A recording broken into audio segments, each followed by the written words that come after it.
Welcome to this explainer. Right now, we're stepping straight into a highly cinematic, forensic 3D reconstruction of a doomed aircraft. We're going to break down the final fatal moments of a Boeing 787 taking off from Ahmedabad, India. It's a crazy story of physics, split-second decisions, and a glaring mystery totally hidden inside the flight data. So let's just dive right into it. Why'd you turn it off? I didn't do it. Just imagine hearing that.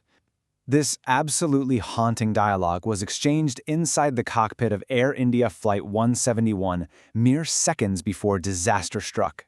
It drops us right into the intense tension and confusion of a completely functional, perfectly healthy aircraft suddenly falling right out of the sky. Part 1. Seconds after takeoff.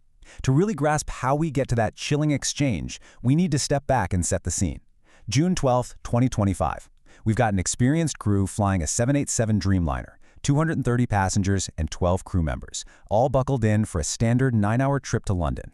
But the atmospheric physics are literally stacked against them today. This plane is heavy, loaded down with fuel, pushing its weight well over 200 tons. And on top of that, it's baking outside, a scorching 36 degrees Celsius.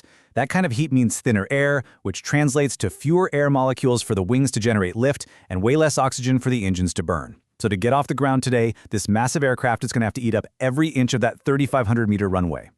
Let's look at the ticking clock of this takeoff. 153 knots, V1. The absolute point of no return. Literally 1 second later, they hit 154 knots, VR. The nose lifts up, the main gear finally leaves the tarmac, and the plane is just barely clearing the airport perimeter wall, soaring inches above a really dense neighborhood right past the runway.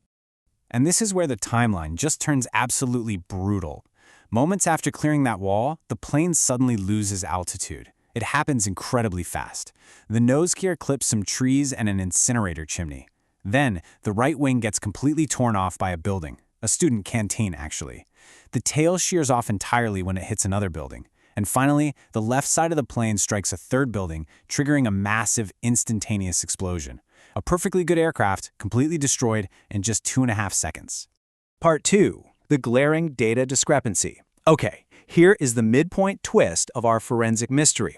When investigators built a full frame-by-frame 3D simulation of this flight path, they found a massive contradiction. The physical reality we just talked about, it totally contradicts the official preliminary report. Get a load of this paradox. The official report says the plane hit a maximum speed of 180 knots, and then immediately after, the engine fuel switches were cut off. But the physical simulation shows something completely different. It shows the engines were cut, sure, but then the plane inexplicably kept accelerating for 5 full seconds. It reached 196 knots and climbed 230 feet after the engines were turned off. Now, you might be thinking, so what? Well, that discrepancy is physically impossible. Inside a jet engine, once you cut the fuel, those high-pressure gases flush out in under a second. Boom! The thrust collapses instantly. There is absolutely zero residual thrust left over to push a 200-ton metal tube forward and upward for 5 whole seconds. It completely defies the laws of physics. Part 3. Analyzing the 4 theories.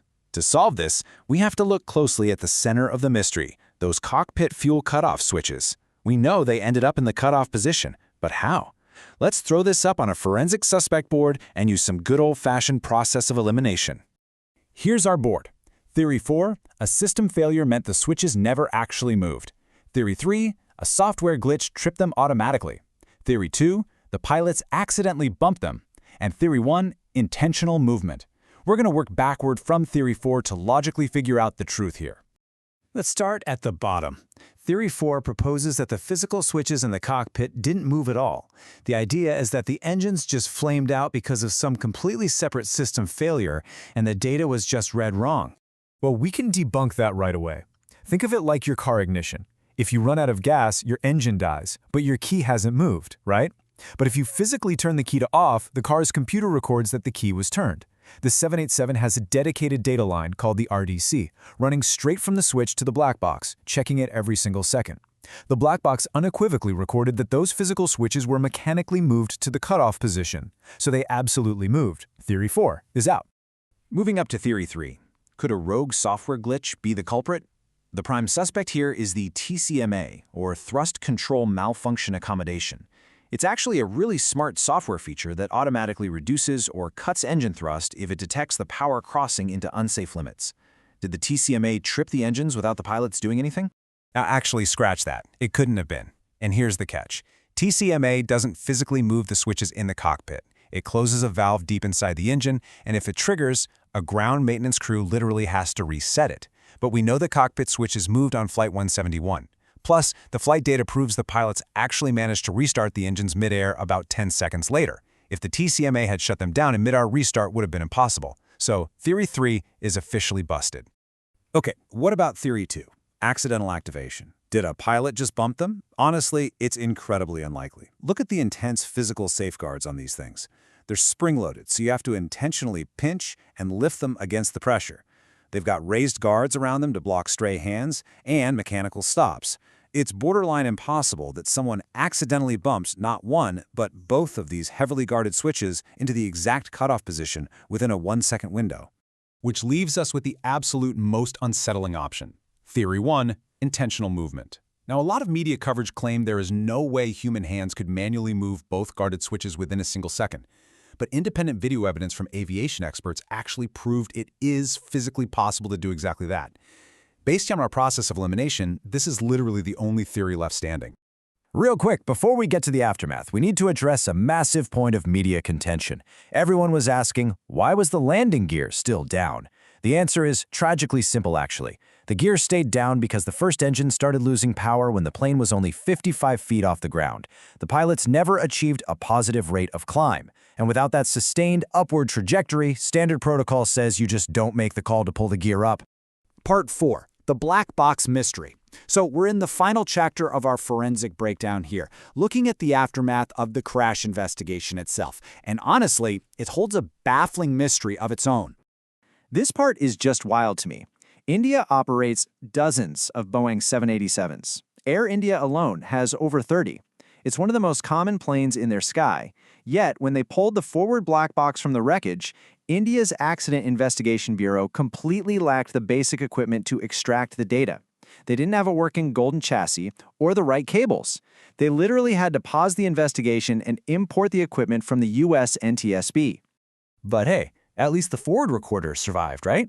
Well, the tail is a completely different story. The rear flight recorder and the emergency locator transmitter, the ELT, which is supposed to beam radio signals to rescue teams, were completely obliterated when the tail hit that first building. The preliminary report just bluntly states the ELT never activated. And that leaves us with this massive, lingering question. This was a catastrophic event for sure, but mechanically speaking, it was a low-speed, low-altitude impact. How did the black box and the ELT, pieces of tech engineered and armored for the exclusive, singular purpose of surviving horrific plane crashes, completely fail and shatter under these specific conditions? It's a hugely provocative question, and we absolutely need answers from the final report. But until then, the true story of Flight 171 remains locked away inside a tragic 5-second window.